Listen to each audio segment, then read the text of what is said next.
Hello and welcome to my channel, Everything Real Madrid, where I hope to bring together a community of Madrid fans who enjoys the game of soccer, football, whatever you want to call it. Here we can celebrate, speculate, and be sad together as Madrid fans. Today will be my first video and hopefully the first of many, and it will be a preview to the second leg of the Champions League quarterfinals, Liverpool versus Real Madrid at Anfield. The game will kick off at 2 p.m. Eastern, 7 p.m. BST, and 9 p.m. Central European in Spain. Real Madrid is coming off a very important win at the Clásico, a 2-1 victory in the Alfredo Di Stefano Stadium, pushing them to be favorites to keep La Liga title back in Madrid for one more season. This match was hard and excruciating for players like Fede Valverde, Vinicius Jr., Eder Militao, and Carlos Enrique Casemiro, who was sent off after 2 yellow cards in the span of 1 minute. As has been the case for the few previous games, Sergio Ramos, Rafael Varane, Eden Hazard, and Carvajal will miss this game, like always, and newly injured Lucas Vázquez will also miss it. An unfortunate end came to his Real Madrid career as he was injured by Sergio Busquets versus Barcelona, keeping him out for the rest of the season, and as we all know, he will not be renewing for another season. A player with so much fight left in him, he always gave it his all on the pitch, and he will be missed. From his penalty kick in the Champions League final versus Atletico Madrid, and now an assist in the Clásico, thank you for everything, Lucas. Gracias. And based on our performance versus Barcelona, here is my lineup versus Liverpool.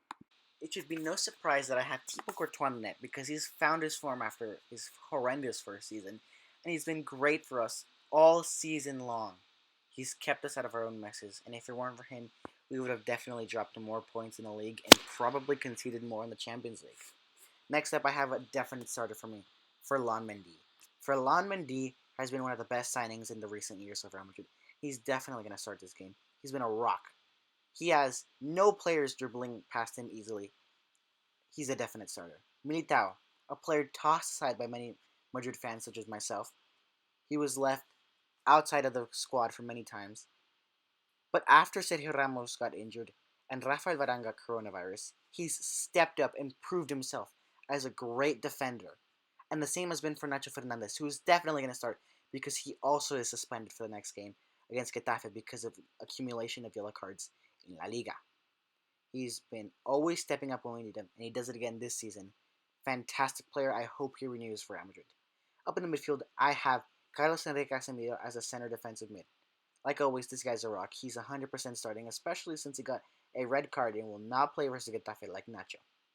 Next up, I have a surprise starter in Marcelo. He has the experience in these type of big matches, and especially since in this game he'll be relieved of his defensive duties because Mendy, the rock, is behind him. He can move forward and back as he pleases, sending in crosses for our forwards. On the other side, I have Federico Valverde, who I will be choosing instead of Alvaro Odriozola.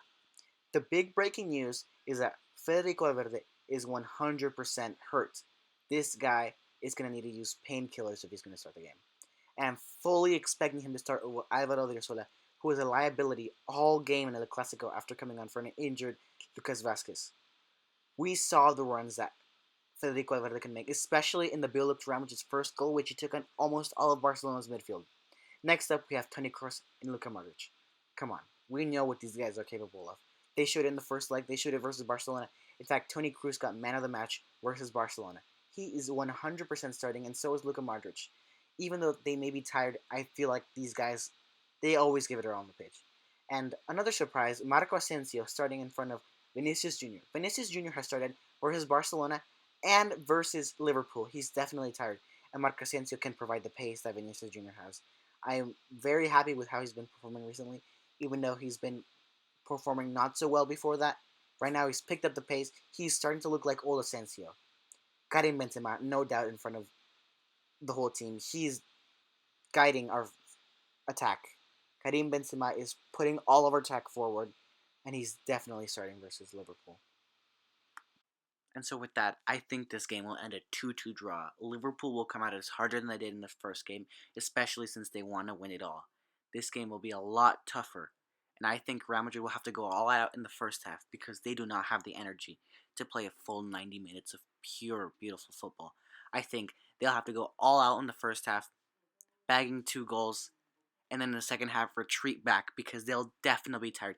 But what's crucial is the away goal. We need all that movement going forward in the first half, and be wary of counters too.